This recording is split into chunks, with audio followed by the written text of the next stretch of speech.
how to grow a business. Like, these are all things that I've learned over the 12 years that I've been a creative entrepreneur that has allowed me to go from having an initial goal of just paying my car payment, which was $450 a month, to scaling a business that now makes over six figures.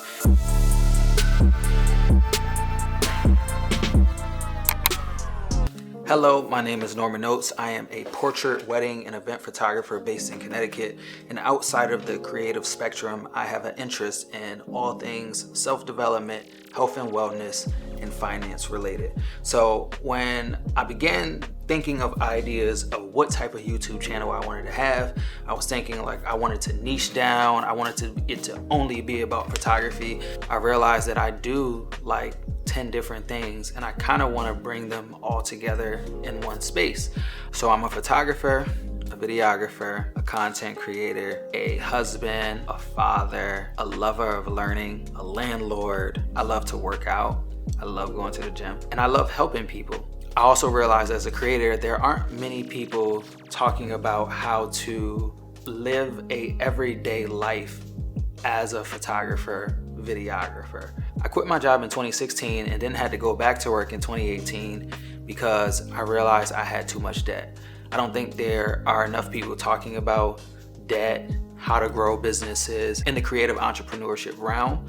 And I kind of want to touch on some of the things that kind of like no one's talking about. How to run a business, how to set up contracts, how to grow your business, when to quit your job and stop doing it on the weekends and at nights after work. So I want to touch on pricing, I want to touch on marketing, I want to touch on when to quit your job, how to market yourself, what should be included in your packages, how to grow a business. Like, these are all things that I've learned over the 12 years that I've been a creative entrepreneur that has allowed me to go from having an initial goal of just paying my car payment, which was $450 a month, to scaling a business that now makes over six figures. And I think this is absolutely possible for many creatives all over the United States.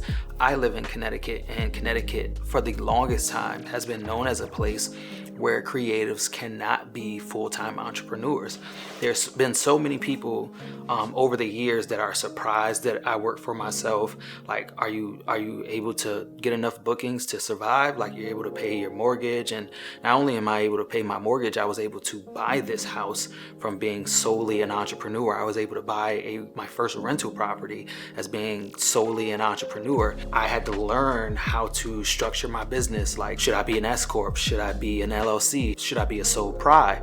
And how to do taxes properly so that it shows that I make money, because a lot of creative entrepreneurs either are working under the table or are not managing or filing their taxes correctly, so that when they don't have traditional 9-to-5 jobs and they're trying to take out loans to get cars or business credit or homes, they get denied because they don't know how to do their taxes, or they're not doing them properly, or are keeping everything under the table. And I want to kind of touch on those topics to show you how to run a true business and grow and self-develop into a creative entrepreneur, and not just somebody who is just freelance and trying to figure things out and hey, I don't know what to do next, and I got this money, but what should I do with it? Like, I want to touch on all of those things from a realistic point of view. Like, I am a everyday person who makes six figures, and a lot of people don't think that's possible. Creators for the longest time have been very good at being creative and producing what they do. Like, if you are a painter, like, you paint very well, you draw very well, you take good pictures, you take good videos, you edit them, they look beautiful.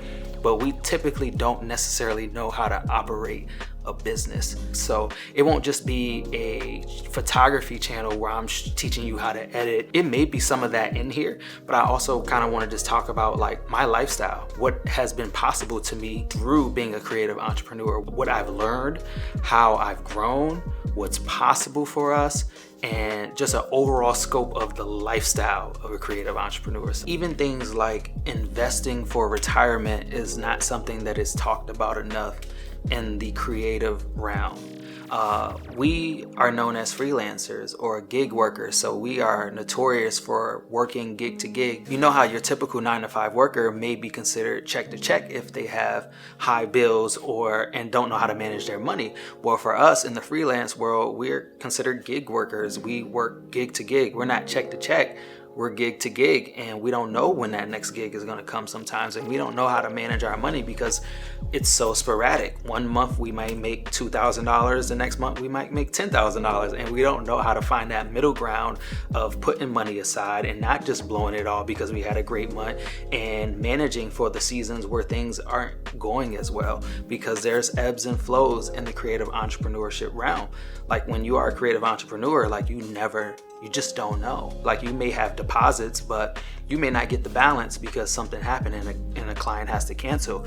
And you may have been counting on that extra $1,500 for that wedding, but you won't receive it if they cancel their. I've had people cancel their weddings the day of their weddings. I've had people maneuver things around and I had to give them money back. And there's just so many things that we just don't talk about. So many of us as freelancers are worried about the right now that we don't set anything aside for the future. So I kind of want to get into a space where I'm helping people set up their future through investing with real estate, and let you know what I did I'm a photographer, but I own a rental property. Who says that because you are a photographer, because you are a videographer, because you are a painter, that's all you can do? Like, no, you can take that money and put it into things that pay you passively. In the photography community, all we talk about is, hey, receive the money and buy equipment. There's more. I would love to get to a point in my creative entrepreneurship journey that I don't necessarily have to take photos because I need the money anymore. I would love to get to a point where I have enough passive income that I'm taking the projects that would really bring me joy, that I really want to work on, and that I know will result in something that I want to share with the world. And in the beginning stages, and this is another thing people don't talk about, in the beginning stages, you kind of have to take every gig. You kind of have to go through a phase if you want to survive on taking things that you may not necessarily like doing. So for years, I'll give you a quick story. For years, I did newborn photography. I do not like newborn photography. If there's anything I probably dislike the most, it is shooting babies. And it's not because I dislike babies, it's because I don't know how to swaddle babies. I don't know how to make them stop crying. I don't know how to position them. I don't know how to put them to bed on time so that we can get those beautiful eyes closed and sleeping portraits. It's just too much work for me. So in the beginning, I was like, hey, I just need to make money. So I was taking those gigs and I did not like it the whole time. So I finally got to a point 2 or 3 years ago where I was like, hey, I think I'm making enough money to not take newborn photography shoots anymore. I don't enjoy it. I don't want to do it. I'm going to stop doing it. I do a lot of maternity, and a lot of my clients, that's an easy transition. You're here for a maternity shoot. You're likely going to give birth in 2 to 3 months. That's an easy, hey, you booked me for maternity. I do newborn shoots, but I had to cut it off because I just simply don't enjoy it. And I want everybody to get to a point where they're doing more work that they enjoy. I've tried to create a YouTube channel probably once a year for the past 6 years. I kid you not. I would get this sense of motivation, this urge to, because I've always liked helping people and community and talking and learning new things. So I would get this urge and this sense of, hey, I'm going to do a YouTube channel like many of us do. And after, about 3 videos or so, I would fall off. So I would be consistent for a month and then I would fall off. And I did that probably every year for the past 5 or 6 years. I'm actually trying to motivate myself in real life. I'm a real life, everyday photographer who is actually working weddings, doing photo shoots, editing, culling through photos, getting people to sign their contract, getting people to pay their invoices on time. There's a lot of stuff I'm managing.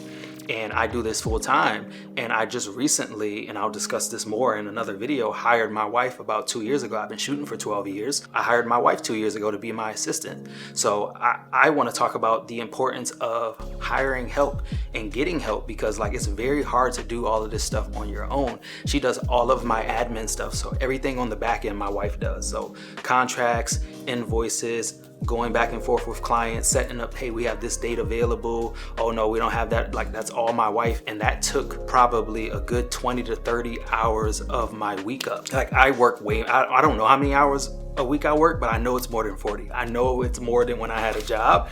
And my wife taking 20, 30 of those hours just doing back-end stuff that is very important to the business, but I'm a creative at heart. I want to shoot and I want to edit. I don't want to send contracts. I don't want to send invoices. I don't want to say, hey, you signed the contract, but you didn't pay your invoice. Hey, this is the date we have. I don't want to do that stuff. That's the type of stuff I want to focus on. That's the type of stuff I want to help people out with, and how to navigate going from a solopreneur to your first employee. I've tried to create a YouTube probably every year for the past 6 years. It fell off. I'm gonna try my hardest to stay consistent this time. But like I said, like I'm really doing all of this stuff in real life. Like I'm really running a 6-figure business in real life. And sometimes it's hard to manage my clients and getting work out on time and a YouTube channel. But I'm gonna try my best because I know the knowledge I have in my mind can benefit so many people. Please subscribe, please comment below. Let me know what would be interesting to you, what you want to learn, what you want to know about.